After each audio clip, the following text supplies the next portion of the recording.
magandang araw. Ako po si Elmar Jandiso, na operator ng DTF machine dito sa Transfer Ermita. Nagamit po ito ng 5 days na may total na 50 meters. Ito naman po ang aming printer head. Hindi pa po ito napapalitan, pinagpalit lang po yung head ng colored tsaka white. At ito naman po ang capping na may 100% with condition pa. Head clean.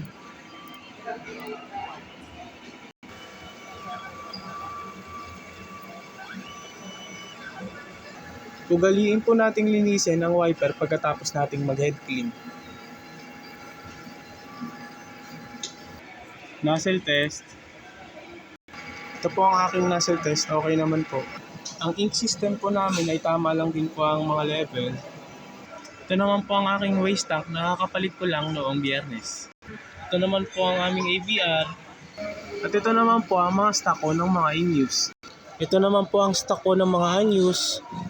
At ito naman po ang aking DTF film. Ito naman po ang mga nagamit kong CMYK.